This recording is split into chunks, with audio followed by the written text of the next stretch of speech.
according to some of these so-called Shill journalists and Shill media sites, the American comic book industry is doing fantastic. It's getting better by the day. No matter how much it's proven wrong, it's getting better by the day.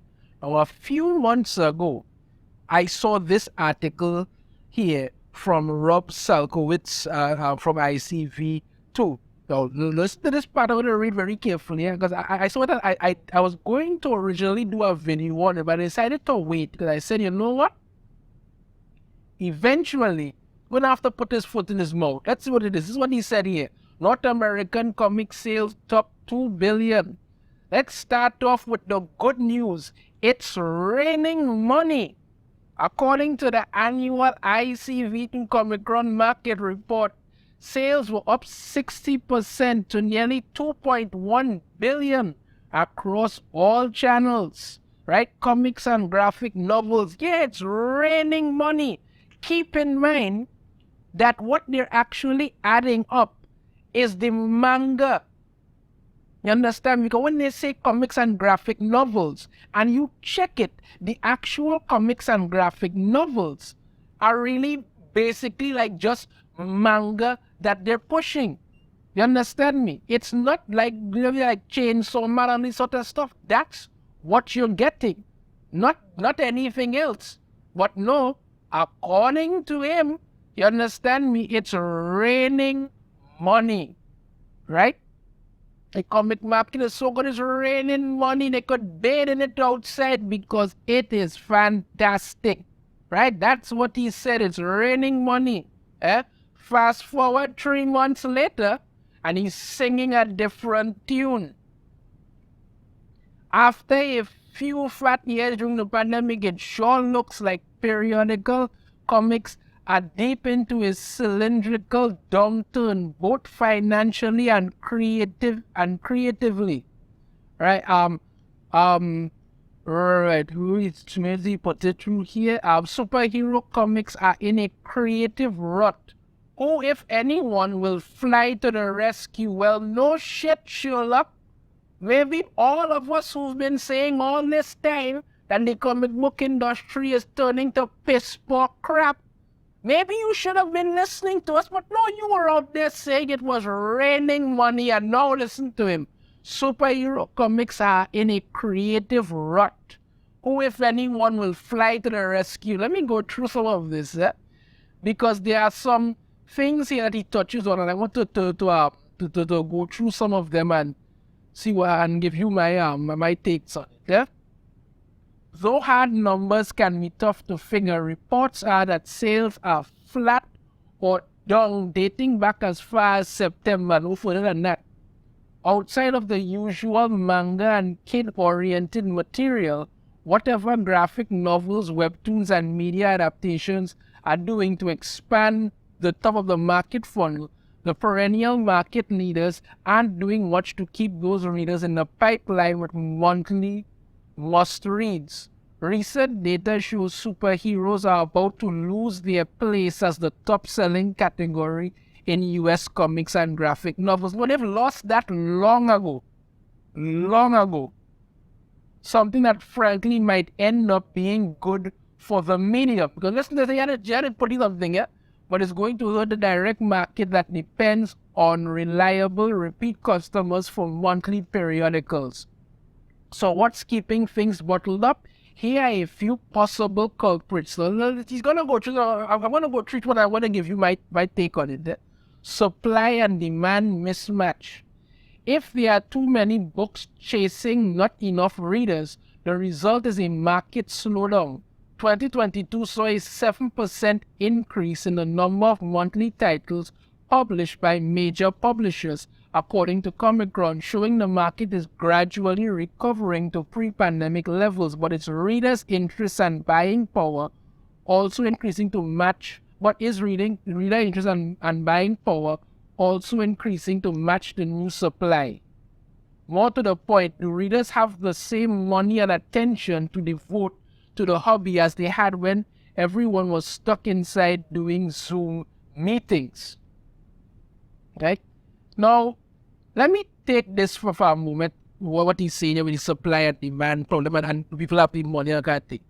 You have to understand, they're printing too many damn books in regards to just one character. There's like what? 6 to 7 to 8 to 10 to 15 to 30 Batman books coming out every month.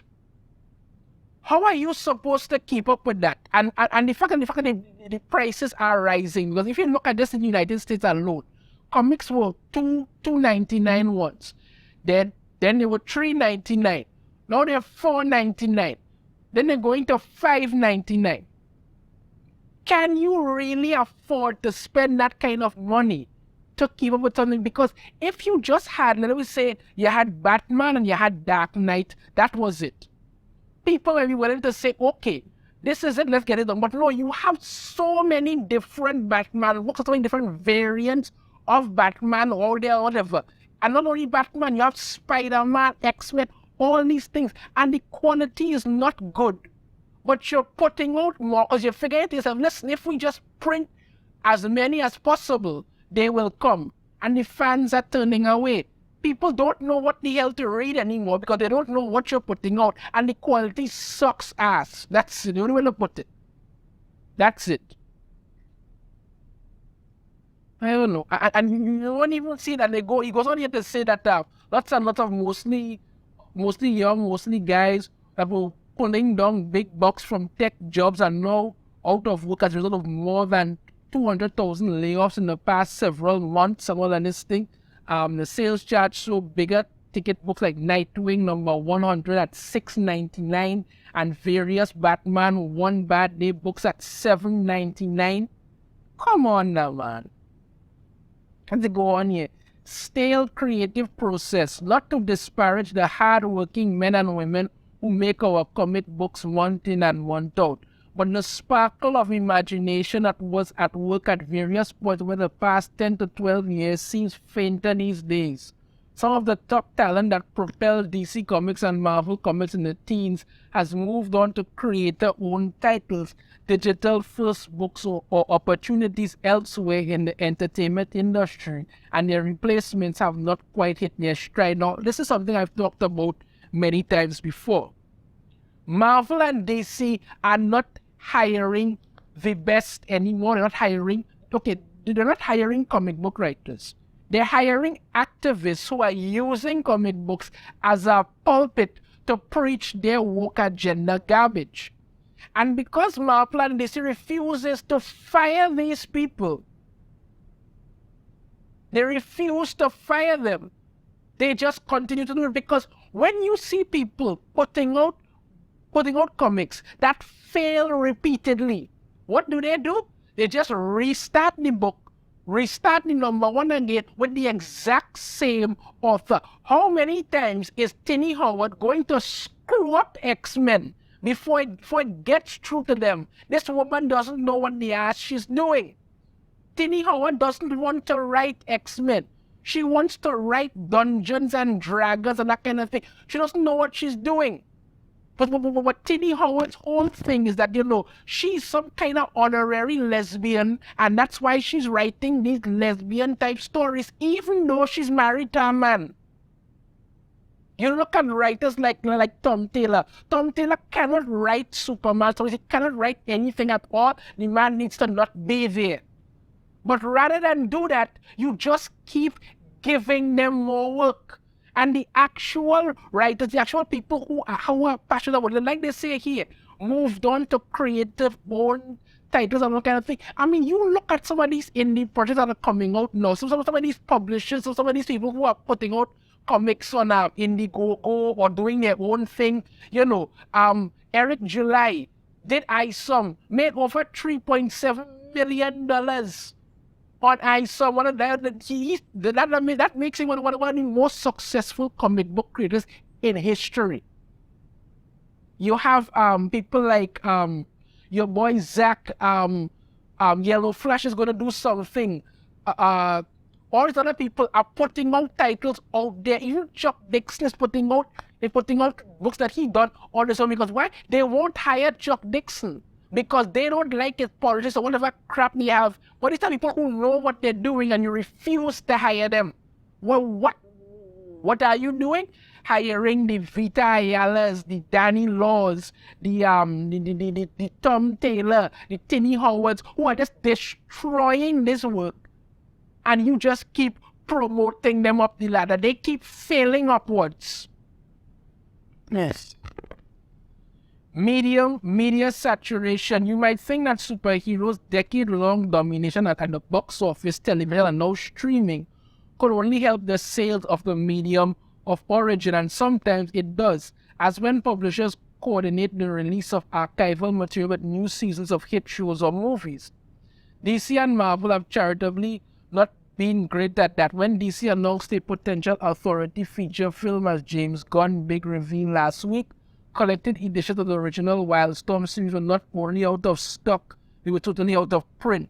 Compare that to Dynamite Entertainment, which stops the pipeline with The Boys and is ready for even the room of a new season or spin-off. Okay.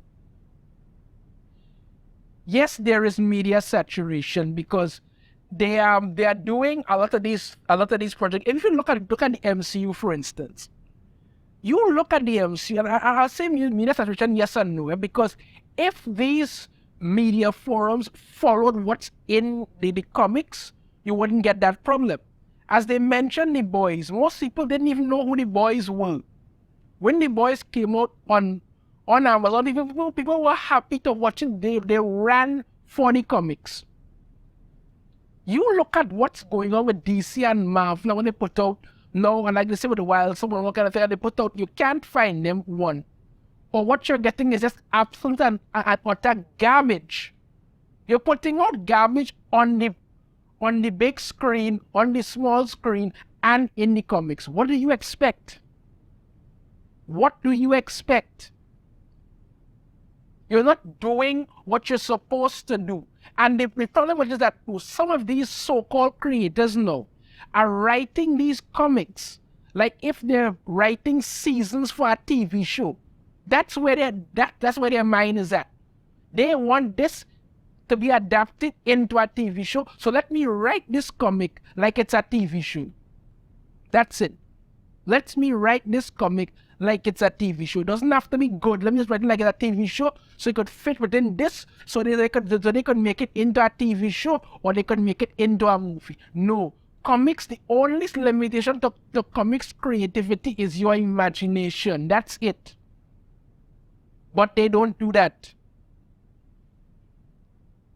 Or it's just another passing squall. You gotta come out and say something. And despite all the structural reasons why superhero comics might be in big trouble, anyone who has been a fan for longer than a decade knows this is how the business works. There are booms and busts, explosions, implosions, infinite crisis, and rebirths. In the pit of a tough sandman could wake the industry from a creative slumber. It's true that at times comics have ebbed and flowed, they've risen and fallen, that thing, but right now, anybody who is a comic fan could tell you right now, this is the worst era you have ever had with comics. They have, the big two, Marvel and DC, have ruined every character that they have gotten their hands on. They have gone out of their way to ruin them. And there is no coming back. They have destroyed these characters and this entire industry. Now, I want to take one moment. Let's talk about something here. You say the supply and demand mismatch. The one thing I want to say in closing here, there can never be too much of a good thing. If people want something and you're providing quality, that's not a problem. I mean, you look at how manga works. For instance, the manga sells the anime sells the manga. There are people who come to know of something based on a manga, and then they come to know about it, or they come to know about it based on an anime, and vice versa. They recently ended the first season of Eminence in Shadow ended, and they've already renewed it for a second season. I first knew about that in the manga. When it when I heard it was getting an anime adaptation, I know it was going to be good because I actually read the manga, and I like to tell you it was really good. And when you look at things like Demon Slayer and these kind of things, they have to constantly go back and reprint because they can't keep up with the demand. They're not getting that with Western comics. They're printing a whole bunch of stuff, but the quality is such piss poor garbage, nobody's buying it. So yeah, from from the creative mind who gave you it's raining money in the comic book industry. Now what are we hearing? Superhero comics are in a creative rut. Who, if anyone, will fly to the rescue? You know why? Because all this time, myself and others have been saying it's going downhill. These people keep putting out garbage. You wouldn't listen. Now you see what it is. Have to come out and admit it's just a pack of ridiculous woke crap, and they are destroying themselves. Let me know your thoughts on this in the comments. For different opinion, I'd love to hear it. If you like the video, be sure to hit that thumbs up. Subscribe if you haven't already. Ring the notification bell. Notify every time I put out a new video. And I shall see you all next time. Take care.